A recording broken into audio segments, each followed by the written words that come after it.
Okay, all right, so it's recording, yeah? Okay, let me share my screen. Okay, so for today, I think there has been quite a number of series of AE clinics that you've gone through, mostly by the Part 8 students, I think, in terms of data analysis, having an overview of what your AE should look like and things like that. So for today, what we are going to look at is qualitative data, basic steps to a thematic analysis. Okay, so you've done like quantitative data where you run your SPSS and you do the mean, mode, median, you do standard deviation, you do all those calculations, and I'm sure you should by now know what does it mean by quantitative research. All right, but a number of you might approach your AE in a different manner, and your research might require you to collect qualitative data, right? So at this point of time, in the semester, hopefully you already have your data, you have collected your data, and right now what you should be at in terms of checking where you are, you should now be ready to analyze, all right? So today's workshop will definitely help those of you who already has collected any form of qualitative data. Okay, so by the end of today's session, you should have some idea on what to do with your data now. You've interviewed some people, you've observed some classes, you have collected some form of documents. What do you do next with those documents? That's what we are going to tackle for today. All right, so that's the title for today's talk, Qualitative Data, Basic Steps to a Thematic Analysis. Okay, and that's my full name, yeah? Okay, so this is an overview of what we are going to do today. All right, so first we're going to have the introduction, right, which I've done just now. We're going to have a look at the steps to a thematic analysis. I've tried as much as I can to make it simple so that you can understand what you have to do next. And this is the most important part of today's talk. There are 6 steps altogether. So hopefully by the end of the talk, you know what to do in terms of analyzing your qualitative data. Yeah. And next, we're going to talk about avoiding bias in qualitative research, qualitative analysis, because you don't have numbers to prove your point. So how do you ensure that your data is reliable, your data is valid? All right, so normally people will see, orang nak tengok number. Kalau nombor dia banyak ni, confirm. This is what you will find. But in terms of qualitative research, you don't have those numbers. So how do you avoid bias in qualitative analysis? All right. And finally, we're going to close with a very quick Q&A session.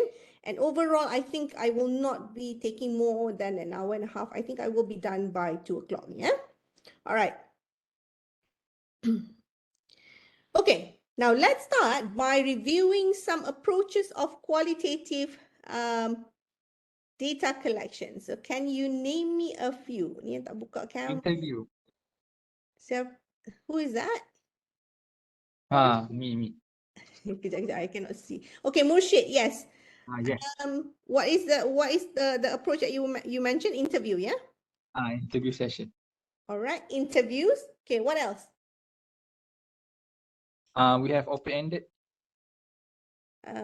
Open-ended what? Open-ended question. Open-ended questions. Open-ended question in a questionnaire form or what? In a questionnaire form. Okay, partially, yes, that's correct. Open-ended questions that you give out on Google Form, right? Where they have to answer questions that is considered as qualitative data as well, correct? What else? I tak nak Mursyid jawab. I nak cari yang tak buka kamera ni. Okay, we have Hanis Mursalim. Are you here?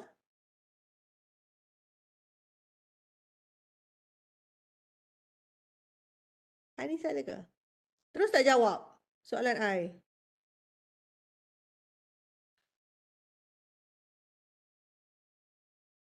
Hanis? Dia terus left meeting. Hi, Doctor. Hello? Hello. Okay, so what's the answer? Hanis? Focus group. Focus group apa? Kena spesifik. I forgot honestly. Focus group. That's what I. Okay, focus group is Okay, let me help you with that. Yeah. Focus group is one type of interview that you can conduct to collect qualitative data. All Yeah. right. So interview is the big one. So under interview, you have structured interview, you have semi-structured interview, you have focus group, you have individual interview. So it depends on the kind of interview session that you will conduct with your participants. Yeah. And I Yep. saw that someone wrote on the chat box surveys. What about surveys? Do you think that's a qualitative approach? Survey. No. No. No. Survey is Quant. yes, definitely a quantitative data collection method. Yeah. All right. Okay. Now let's see. Because these are some of the things that I've got. You will have interviews. These are the main ones. Yeah. Interviews, observations, documents. Number 1, number 2, and number 3 are very common in the educational setting. So you go into class, you observe some teachers teaching, you take down notes, and those field notes are actually your qualitative data. All right. And then for interviews, you conduct the interviews. What do you have? You will have the recording. The recording will then have to be transcribed, which takes a lot of time. All right. And you will also have your interview notes. So as you are talking to your participant, you have your recorder, of course, but at the same time, you might be taking down some notes at the same time. All right. So that can also be part of your qualitative data. All right. Documents is also another option, another qualitative data type. Now for documents, like for example, if let's say I want to carry out a research looking into the different types of concerns that practicum teachers have during their practicum session. So I might be collecting your reflective journals. So when I have your reflective journals, those are my qualitative data. All right. And sometimes there are some research that might be looking into different types of public documents. Like for example, the DSKP document in the curriculum. Okay, so you want to see in terms of policy making, how do people make decisions and so on. So these documents can also be analyzed, and that is also part of a qualitative data. All right. Now for students in the visual art department, for example, visual art education department, you might be using maybe photographs. You want to analyze how paintings change over the years, for example. That is also part of your qualitative data. Okay, you might be observing video recordings. You go into classroom observation and you got clearance to record the session. That can be part of your qualitative data. Okay, and if let's say you are doing a research in counseling and then you videotape a counseling session, you record the counseling session between the counselor and the client, and that can also be part of your qualitative data. All right, so those are the different types of qualitative data that you might have in your AE as well. But my guess would be the one that is most common for you guys would be interviews and documents as well as observation. All right, so these are the 3 main types of qualitative data that you will be dealing with. So as long as you have any type of these data that I'm presenting, you will be approaching your data analysis in a qualitative manner. All right, clear? So far, so good? Okay, Yeah, doctor. all right. Okay, now let's have a look at the second part. Now, when you talk about thematic analysis, there are 6 essential steps that you can take. All right. So, any guesses? Okay, now that you have your data, kan? You have your journal, your interview transcript. Sesiapa yang buat interview, all right, as their data collection, you have to make sure that the interview session is transcribed. Itu kena buat dulu You tak boleh analyze selagi you tak transcribe your interview. If your interview tu ada berjam-jam, you have to work ahead of time. You have to plan your time because transcribing takes a long time. Although now it's easier with Google. I think there are a lot of softwares now that can help you with transcription, but still it takes a lot of time for you to transcribe. All right. So interview tu you kena transcribe. Kalau you ada video recording pun, kalau boleh transcribe. Video recording ni a bit difficult sebab selalunya the audio tu tak berapa clear unless you use yang YouTuber pakai mic tu kan. So if the teacher uses that, then that's fine. But the first step, if you have interview data, you must transcribe it in the form of text. You kena tengok lah apa yang dia cakap, barulah senang untuk you analyze. Kalau you nak transcribe, dengar sambil nak identify apa tema-tema yang dia cakap ni, very difficult. So you kena transcribe first. Alright. Okay, now that you have your data, katakanlah you ada you punya documents, dah transcribe, dah ada field notes, you have all your documents in front of you. What do you do first? Sorry, Doctor, can I interrupt? Yes. Okay, I've already conducted the interview session and I've already transcribed. Okay. Actually, we need to transcribe because I interview student, they answer me in Malay. So I need to transcribe in Malay or English. Okay, this is a good question. What did your supervisor say?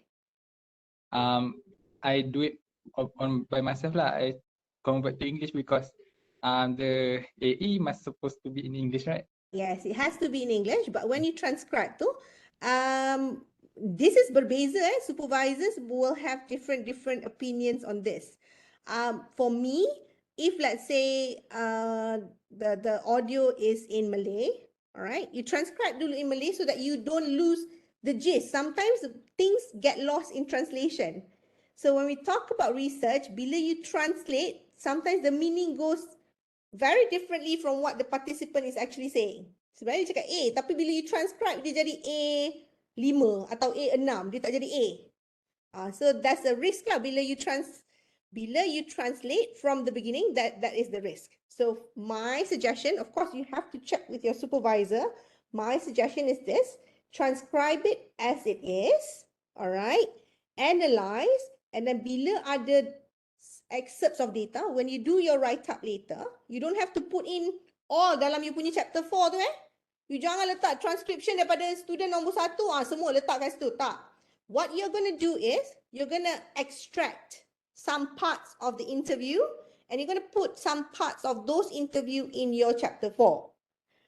Parts yang kecil-kecil tu yang you perlu translate. Tapi pada I tidak perlulah you translate daripada awal. So to reduce the risk of meanings getting lost in translation. So that is my opinion. But of course, do check with your supervisors because I know some supervisors approach this differently. Okay? Did I answer your question, Murshid? Okay, all right. Yeah, I'm nodding, yes. Okay, all right. So first step, you kena buat apa ni? Dah ada data banyak-banyak ni, nak kena buat apa? Common sense, apa dia yang you kena buat? Timkan dia. Apa? Masukkan dalam tim. Salah. Okay, cepat. Siapa yang tak buka kamera ni ya? Banyaknya Fatin. Okay, I have Fatin Nashuha. Are you here, Fatin?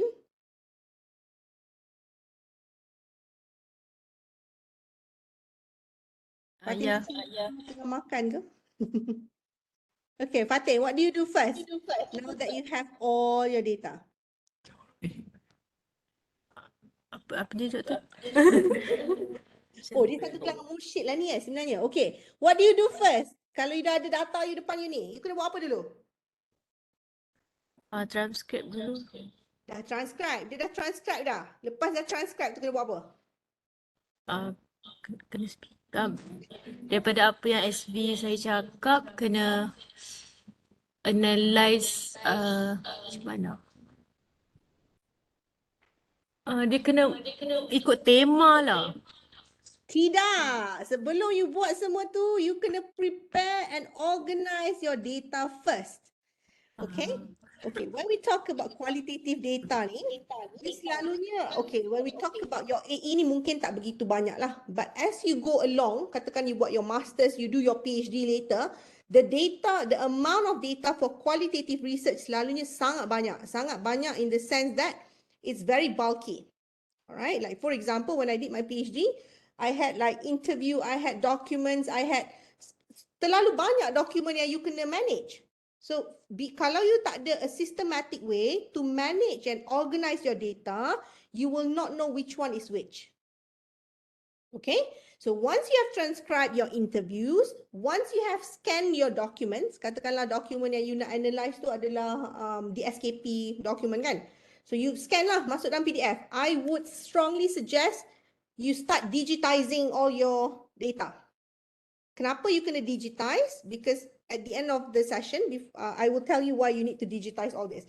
Tapi kalau tak digitize pun tak apalah. For AE, it's fine. But later on, if you want to do your master's, you want to do your PhD, digitize all your data because then you can put it in an analysis software. Then it will make your life a lot easier. So the first thing that you want, yeah? Sorry, I didn't understand about scanning document. Can you? Scanning Okay. documents ni maksud dia macam ni. Kalau you ada document hard copy kan, macam ingat tak ada banyak different types of data, of qualitative data tadi? Ada interview, ada observation. Some research would require you to collect documents. Contohnya lesson plan. Contohnya you punya DSKP curriculum. You nak tengok. Maknanya kalau research you kena dengan requires you to collect documents. Dokumen ni semua dah hard copy kan? So my suggestion is to scan those documents, get it PDF. Supaya you ada dokumen you soft copy kat dalam you punya laptop juga. Understand? Doktor, Hmm. kalau macam saya ada buat observation Okay. dan ada observation list lah kan. Okay. Itu kena, itulah dokumennya. It, Sebab yang tu itu adalah field notes. Tapi itu pun considered as document jugalah. So kalau dokumen tu you tulis tangan kan? Betul tak? Kan? I would suggest scan those documents. Supaya, okay, tujuan you buat semua ni supaya you ada copy, you have a soft copy in your laptop. Right? Okay, tak apa. The digitizing of your document ni optional. Tidak perlu buat, but good to do. Dia macam sunat lah. Kalau you buat, bagus. Tak buat, tak apa. Macam tu. Alright? Okay, the point here is, If we do it, we need to insert in our AE or not? tak payah. Insert AE tu Excel. Simpanan kita simpanan kita. Ya, simpanan you.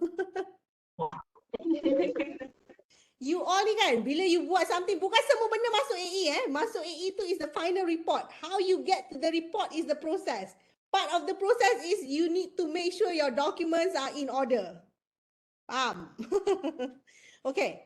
Okay, so first step is you need to prepare and organize your data.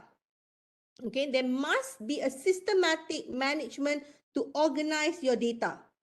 Katakanlah Mursyid, you buat interview berapa orang? Only 3 people. 3 people, berapa kali interview? 2.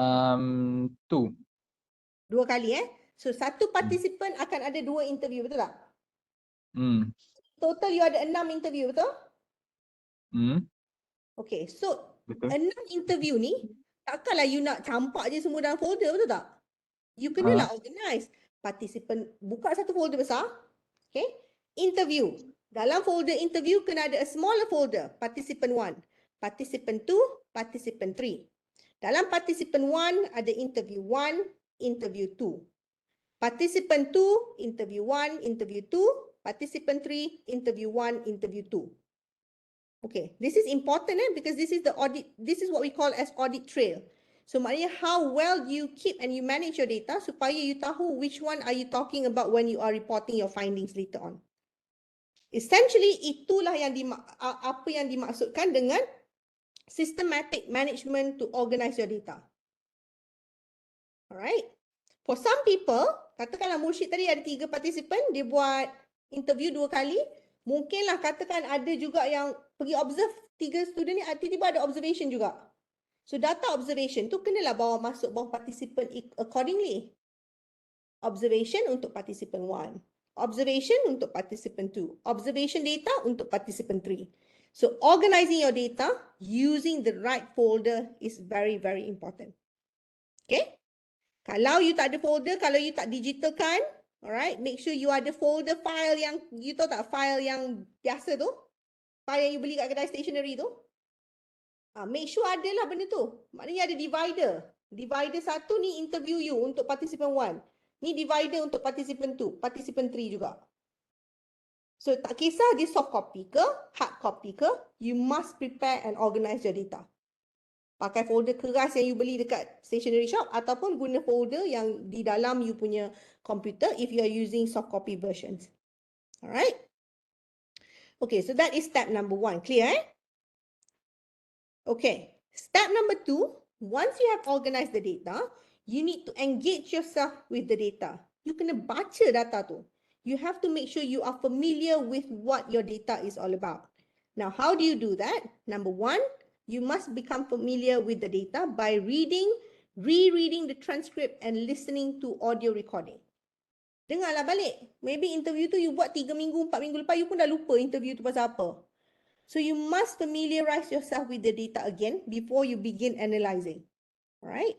Now, as you read and reread the transcript, ada tak benda-benda yang you rasa interesting? Ada tak benda-benda yang you nak tanya? Kenapa dia cakap macam ni Kenapa dia cakap macam ni Oh, because this is explained at the bottom. You lukislah sikit arrow ke bawah apa yang explain kepada explanation to what they have mentioned earlier. So you need to become familiar with the data and note down initial observation. What are they saying? What is their tone?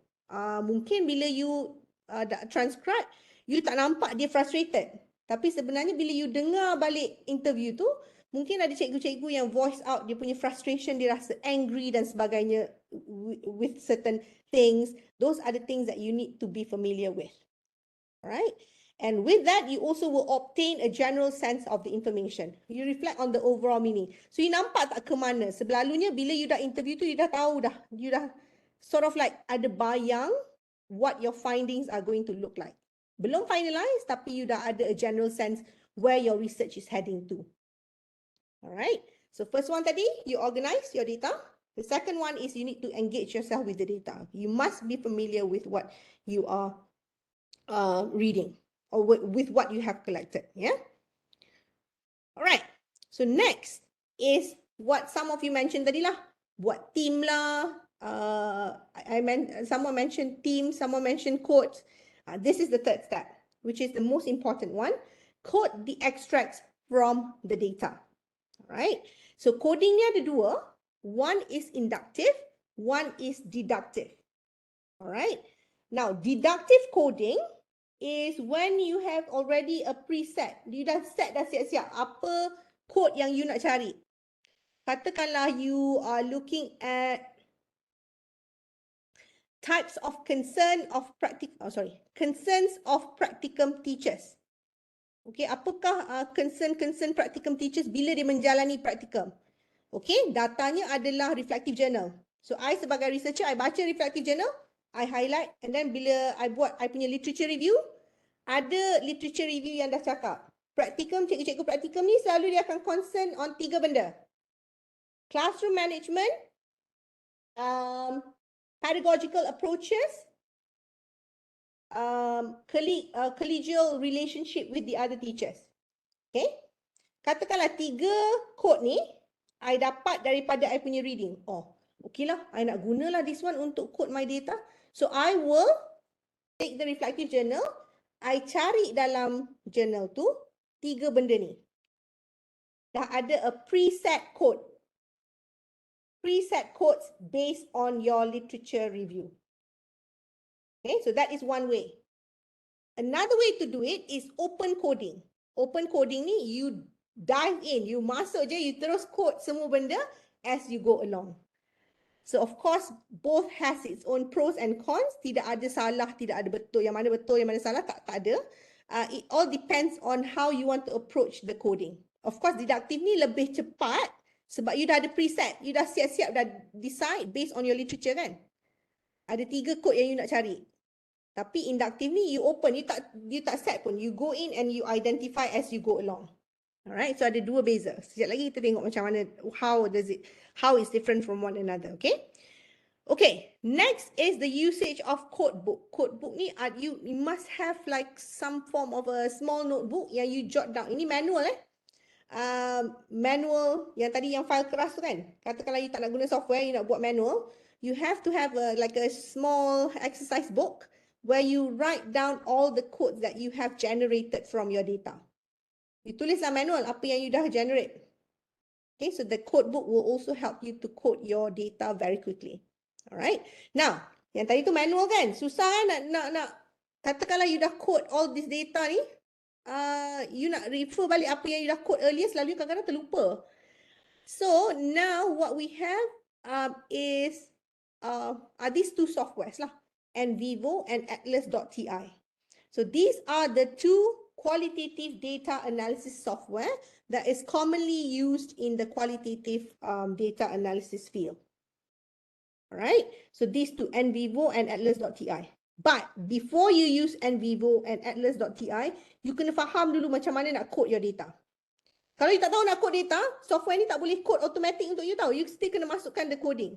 It's basically to help you to manage the data. Lebih mudah untuk you manage the data. Tak adalah you punya folder yang kena flip. Tak payah flip.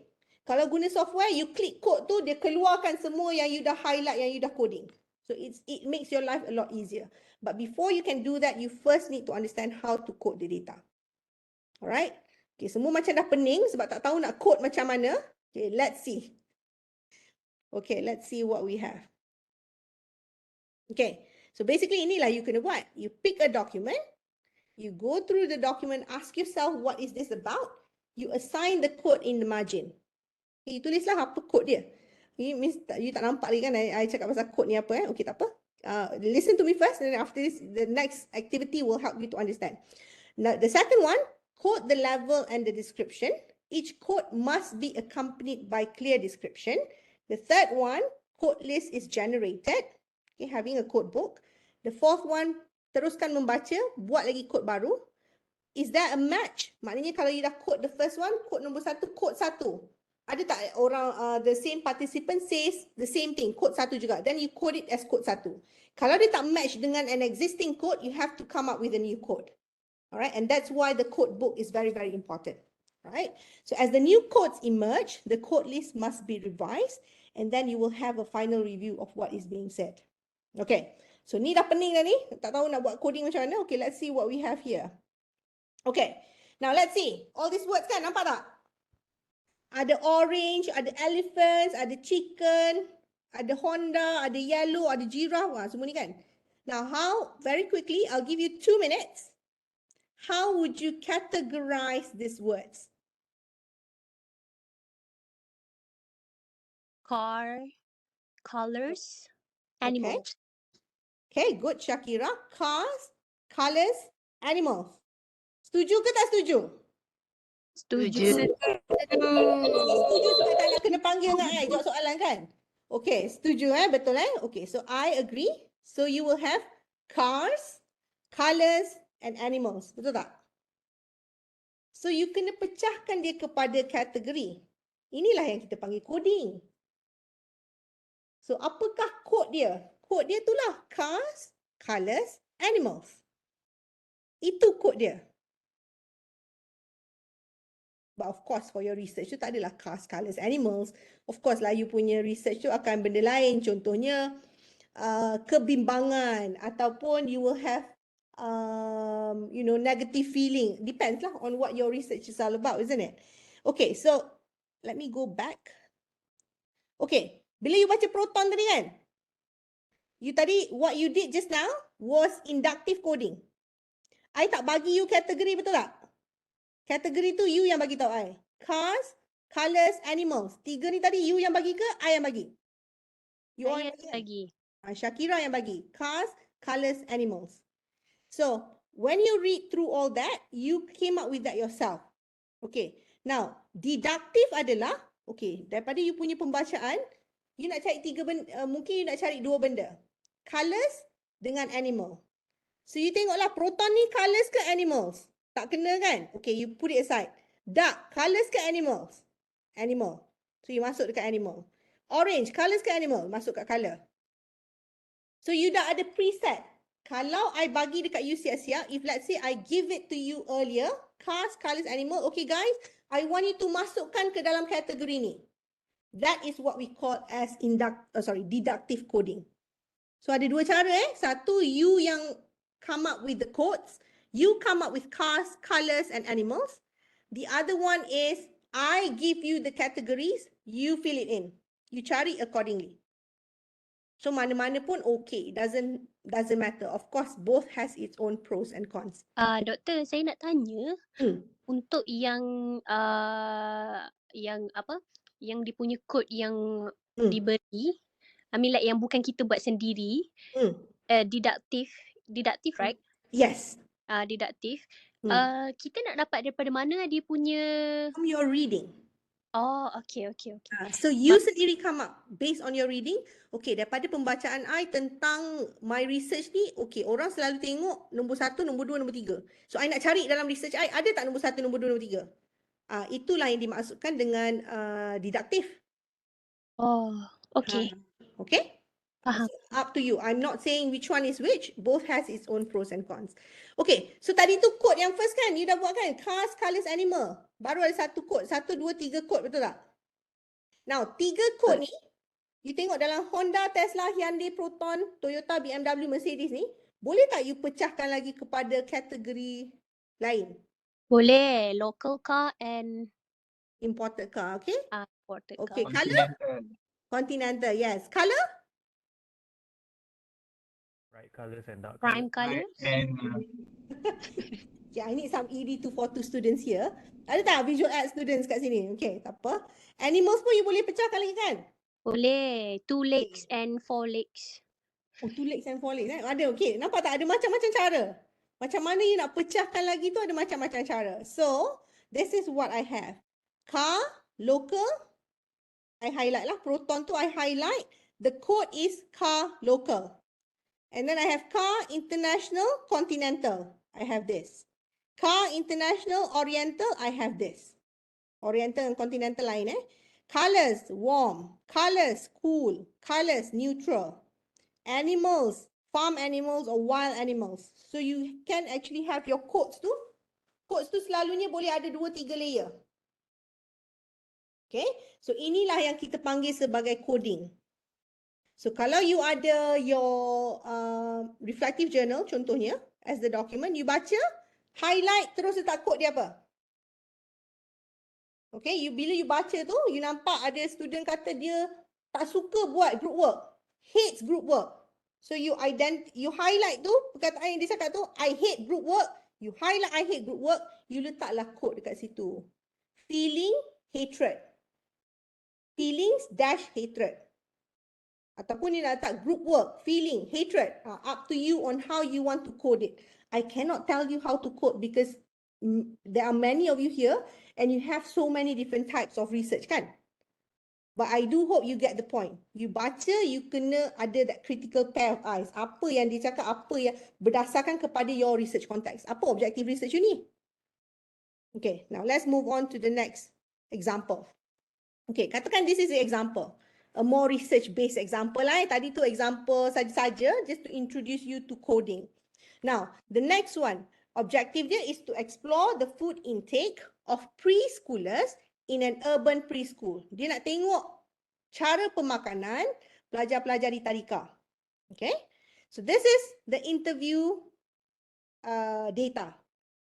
Now, pelajar yang pertama ni dia cakap, I love toast. I will always have toast in the morning before I come to school. Sometimes if I'm late, I will eat them in the car. Katakan ni daripada interview 1 This is one sentence je. Dia tak cakap banyak, dia cakap ni je. Okay, participant yang kedua, dia cakap, I always wake up late because I sleep late. I don't eat at home. I will eat at school during my break time. Okay, you dah baca tu? Pergi balik kepada you punya objektif. Explore food intake of preschoolers. You nak tengok cara pemakanan.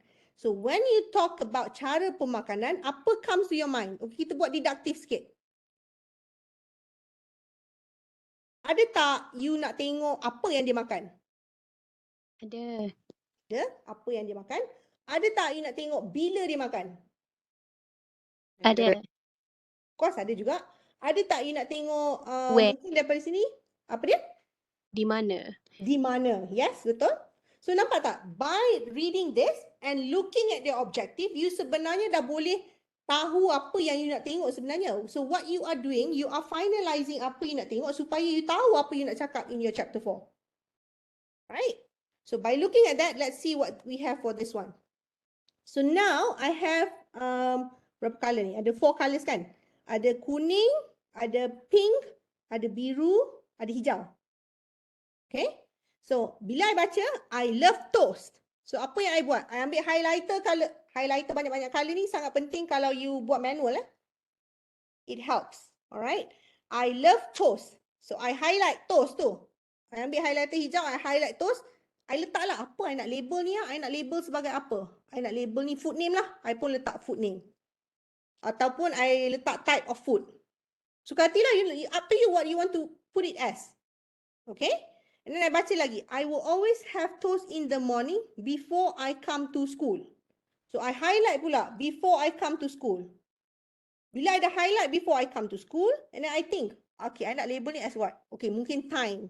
Bila dia makan. Alright? And then the next one, I move on. I always wake up late. This is penting juga sebab kalau dia bangun lambat, maknanya dia tak makan. Mempengaruhi tak cara pemakanan dia? Yes. So I highlight, wake up late. I tulis kat situ, sleeping habit. Inilah coding. This is what you do. You read, you highlight, tengok. Must always go back to your research objective. Kalau you tak ada research objective yang clear, you will not know what to look for. Alright? Okay. And then the next one, I don't eat at home. Seorang before I come to school, maknanya dia makan kat rumah. Seorang makan tak makan kat rumah. So these are the things that you highlight, you label. You label is coding lah. Labeling of the things that you highlight is what we call as coding. Okay? So far so good tak? Yes. Clear, eh? Alright. So we have these 4 things. Okay, let's have a look at another example. Ni serious sikit. The example dia makin lama makin susah sikit. Okay, research objective dia adalah to explore pedagogical practices intended for students' effective learning. Right? So a participant expressed how pleased she was that a group of students in her class exhibited the confidence to ask questions during a mathematics lessons. Okay? So you tengok balik research objective. So participant ni kata dia happy sebab student-student dia confident bila nak tanya soalan about mathematics. Okay? So objektif dia apa? Objektif dia nak tengok what are some of the things that you do in class yang yang help the students effective learning. Right? And then I was a bit surprised. My 3 boys that are low academic achievers in maths, they actually ask the most questions. So I was really impressed with them. They are not afraid and they just want to learn how to do it. Ini data dia. Yang dalam italics tu, itu data daripada interview. That is the data from the interview session. And the participant actually said this. Okay? Now you go back to the research objective. Objektif dia apa? You nak tengok pedagogical practice. Betul tak? Apa yang dia buat dalam kelas? Okay, so when you highlight, when you label, this is one of the things that you can say. You baca, I was a bit surprised, my 3 boys, they are not afraid and they just want to learn how to do it. Okay? You highlight, lepas tu you label. Apa you label? Suka hati you nak label apa? As long as it makes sense. So for this one, we label it as safe learning. So safe learning, dalam box yang hijau tu, is the not definition lah, tapi apa yang you categorizekan sebagai safe learning. So after this, bila you baca the next, when you read the next interview transcript, if there is anything that says anything along the lines of when teachers value students feeling non-threatened and comfortable in the classroom environment, all that comes under safe learning. So you must make sure that you know what does it mean by safe learning. Sama lah macam tadi tu. Sama macam ni. You kena tahu apa yang you maksudkan dengan sleeping habit. Apa yang you maksudkan dengan food name. Apa yang you maksudkan dengan time at school, time not at home ni. Supaya bila you read the next data, when you read the next set of data, you know that, oh, ni sama macam tadi. Okay. Label yang sama. Katalah the next one cakap, I like having scrambled eggs for breakfast.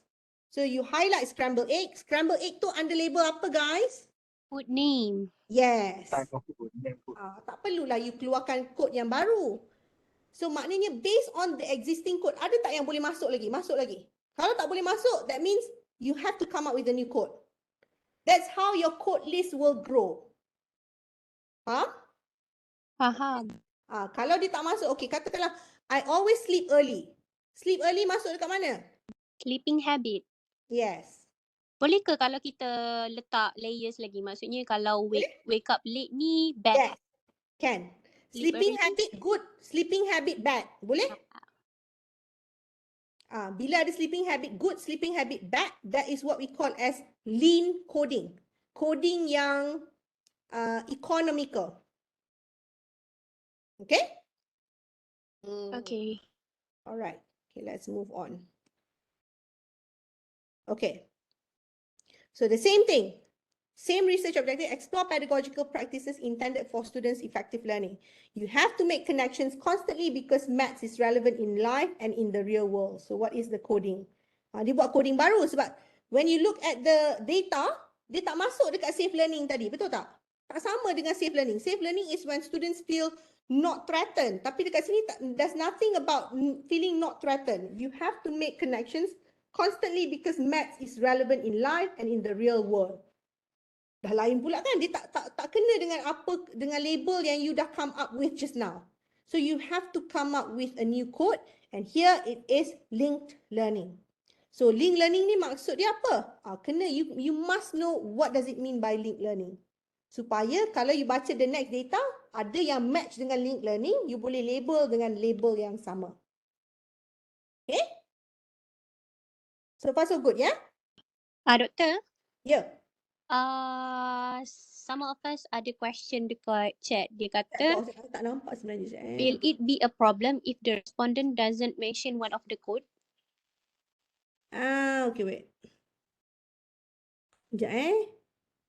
Will it be a problem if the respondent doesn't mention one of the code? No, it's not a problem because the codings tu you yang come up with. Ingat tak, kita ada dua type of coding. Satu induktif, satu deduktif. Yang deduktif tu, it will be a problem lah. Katakanlah you dah letak ada 3 je you nak tengok. You nak tengok type of food, you nak tengok dia makan bila, you tengok dia tidur bila. Tiba-tiba you interview, tak ada. Tak kena pun dengan 3-3 ni. That shows that you have to go to inductive coding. You kena code from the beginning. You tak boleh guna an existing code. So did I answer your question, Faiz? I think yes, because he said dekat dalam WhatsApp group dia kata line dia tak okay. Okay, all right. But I hope you have answered that question, yeah? Okay, all right. Next one. Okay, now when you have generated, after many rounds of labeling ni, okay, you dah label banyak ni, you will have a long list of perhaps 50 codes yang dah trim down. Trim down tu maknanya kena lean, kena janganlah macam benda yang sama, tapi you boleh letak 2-3 nama. Tak boleh. Satu benda tu you must label it according to what you have decided. Janganlah satu benda tu, dia boleh masuk sini, dia boleh masuk sini, dia boleh masuk sini. You have to decide where does it go lah. So the next step is to categorize all these codes into categories. So code you, label you yang banyak-banyak tadi tu, you have to collapsekan untuk jadi categories. Right? So a code category represents a collection of similar data sorted in the same place and describe the characteristics of the category. Okay, let's see. Yang tadi tu ingat tak? To explore the food intake of preschoolers in an urban preschool. Ingat tak tadi kita ada food name, time at home, time not at home, sleeping habit, breakfast, snack, lunch, dinner, fast food. So code, all these codes, you did that when you were reading. Bila you baca and you highlight, you label. You highlight, you label. Those are what we call as codes. Okay? Code description, apa maksud you dengan food name ni? Apa maksud you dengan time at home? Apa maksud you dengan breakfast? Apa maksud you dengan snack? So code description must be there as well. And then you can also have something called code text. Code text ni dia punya short form. Takkanlah every time you label, you nak tulis time, not at home, sleeping head panjang kan? So you boleh letak abbreviation. So instead of letak food name, you can letak FN.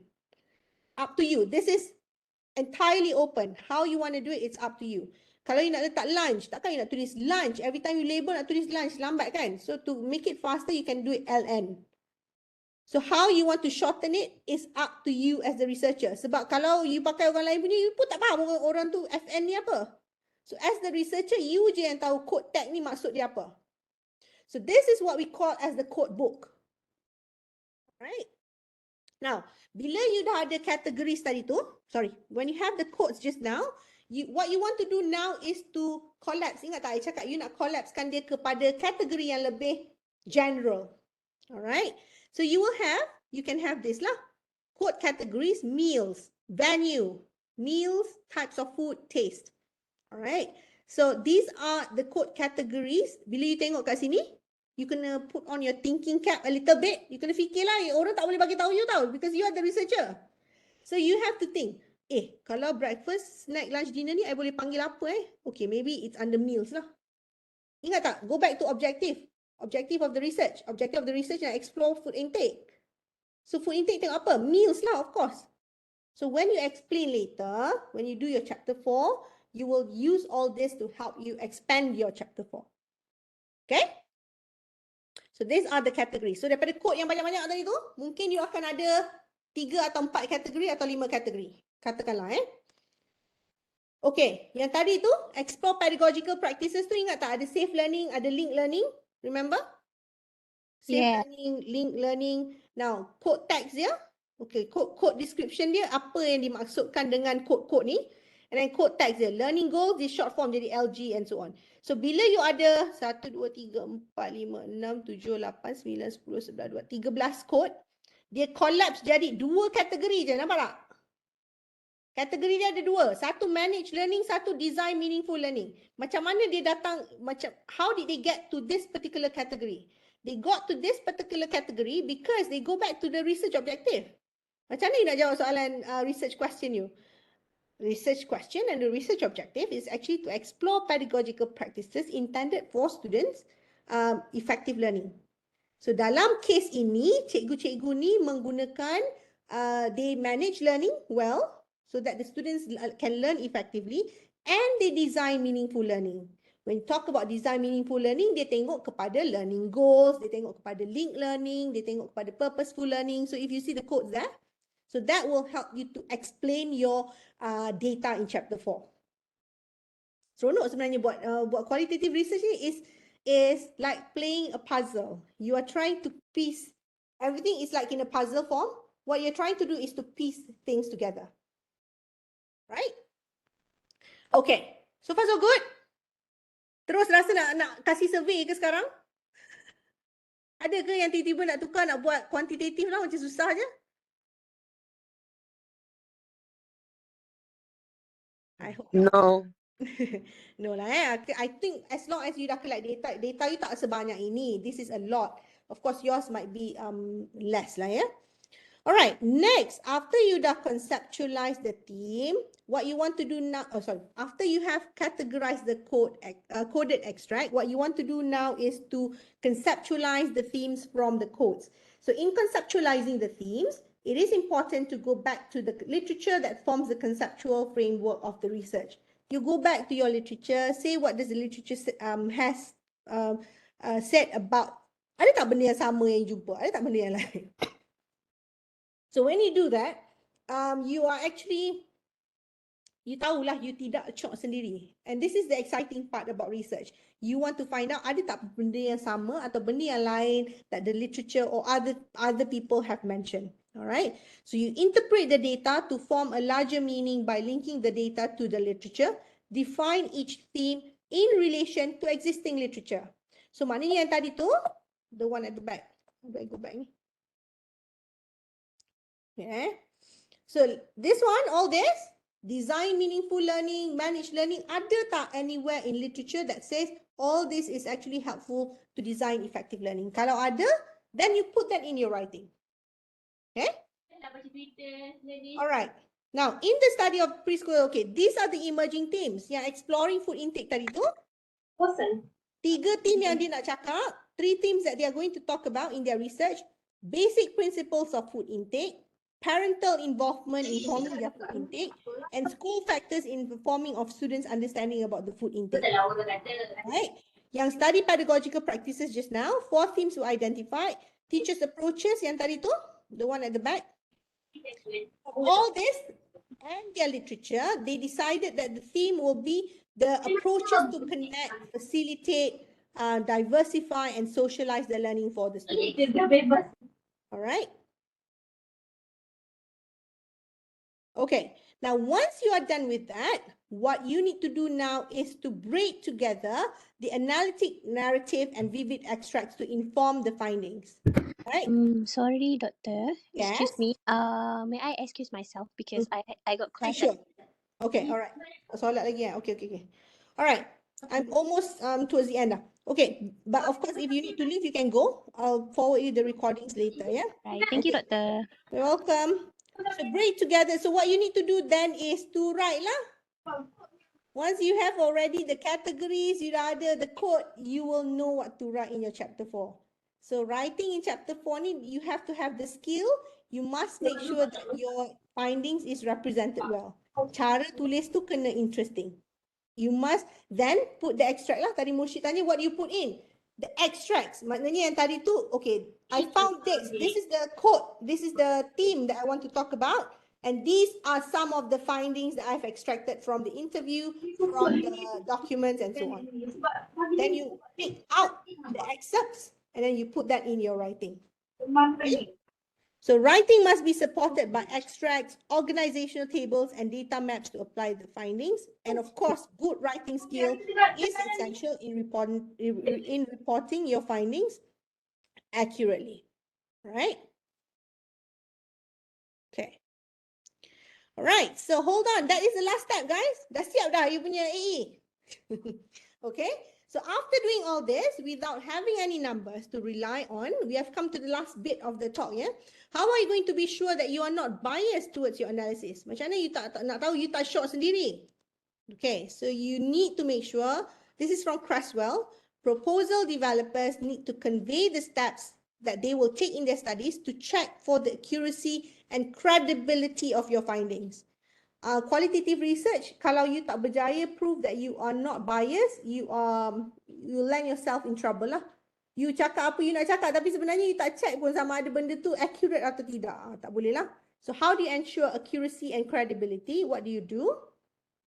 Okay, these are the things that you need to do to ensure trustworthiness. This is important kalau you tak buat ni, people will question your research, the validity of your research. Number 1, triangulation.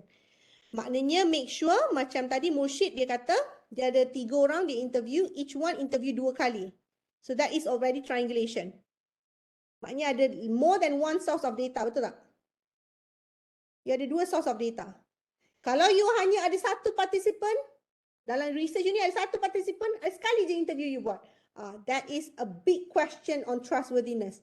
Sekali je you interview dia, macam mana you tahu dia betul dia cakap ni? Tentang masa dia cakap tu dia tengah marah and whatnot. So that is the question that will be raised if you don't do triangulation.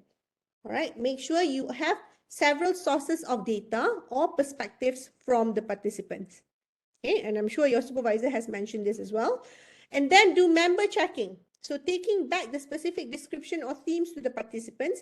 After you have done your coding, after you have done your categorization, after you have come up with your themes, what you can do is actually bring those to your participant. Mursyid mungkin boleh bawa, okay, do you agree this is what I found? So kalau dia kata, yeah, okay. So that is what we call as ensuring trustworthiness. And then use thick, rich description. Bila you extract the information from your interview kan, katalah you nak masukkan some parts of the interview in the research in chapter 4, make sure you jangan ambil satu phrase, 3-4 perkataan saja, tak boleh. You have to take the whole sentence. Kalau boleh ayat sebelum dan ayat selepas juga, to make sure that you give element of shared experience to your reader. Okay? And then you must also demonstrate criticality. You must demonstrate reflectivity and how the interpretation is shaped. Okay? Inter-rater reliability check. At AE level, I don't recommend this lah, tak perlu. Tapi kalau you buat your masters later, you buat your PhD, this is one of the things that you might want to do lah, Cohen Kappa. So what you do is, kan yang tadi code list tu kan? So you buat dalam table. Okay, let's say Mursyid, you come up with a table. Okay, this is what they said. And katalah, I love toast kan? Itu you letak label sebagai food name. You bagi the same, those list you bagi ke I, see whether I agree or not with your coding. Kalau I agree with your coding, I take. So dekat hujung, after you have done this process, ada banyak list kan, ada 50 list. Out of 50 tu mungkin I agree 25 saja. Lagi 25 tak agree dengan you punya code ni, Mursyid, tak bagus. It's not accurate. Okay, let's say you don't have, you do that, and then you calculate the Cohen Kappa, dia akan jadi sangat rendah. So Cohen Kappa is actually a statistical analysis to ensure that you have the degree of agreement. Maknanya you tak short sendirilah bila you label-label tu kan. All right. Now, another one to do is if, let's say, in the future you have research grant and so on, you might want to have an external auditor, use an external auditor to review the project. The auditor can provide an objective assessment of the project. And finally, you must have a good audit trail.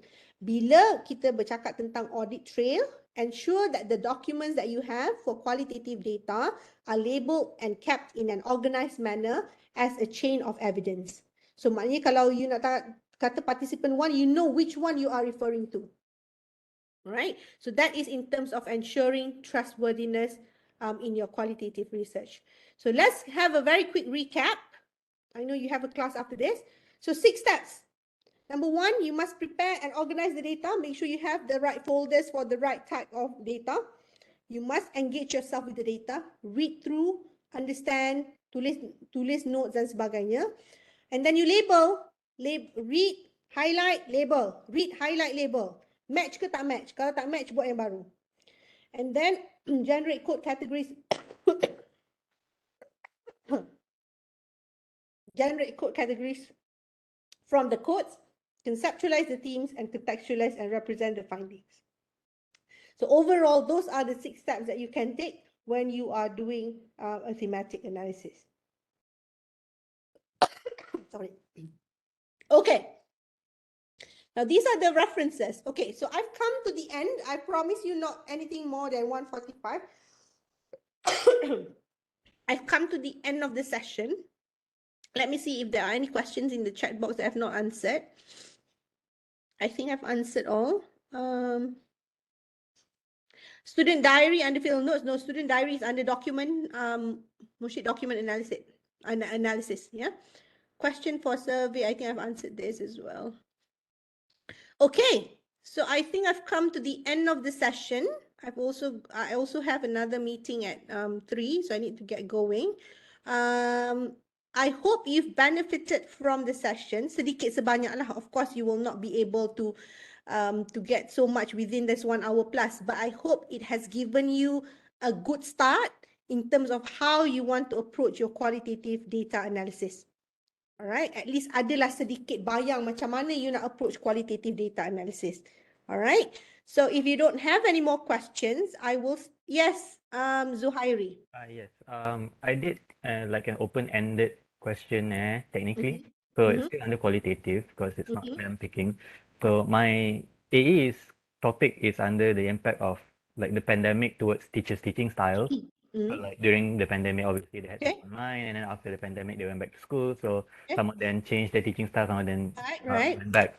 So I only managed to get like 5 of these answered because there was like only 7 English teachers in the school. So 2 of them weren't really teaching during the pandemic. So regarding the part where I'm using tick description, where you mentioned take the entire thing. So like, let's say like the entire thing here is what I want to take and it's very long. Do I have to take the entirety of the answer? Depends. As long as the message is there, should be fine. So I can just take like 1 sentence from that answer, or do I still have to take the one before and after? Because I can't see what you have and how that's connected to what you are doing. I would say try to put the one before and after as well and see what your supervisor says. Because your supervisor will be the one reading. All right, definitely. All right, thank you very much, Doctor. All right. Okay, guys, I'm sorry if I sound a bit in a rush, but I am. So thank you very much for your time. So if anything, I think Dr. Yati will be providing you with the recording and also the slides that I used for today. All right. Okay, thank you very much, everyone. I wish you a pleasant evening and see you around. Thank you. Thank you, Doctor. Thank you, Doctor. Thank you, Thank Madam. you. Bye.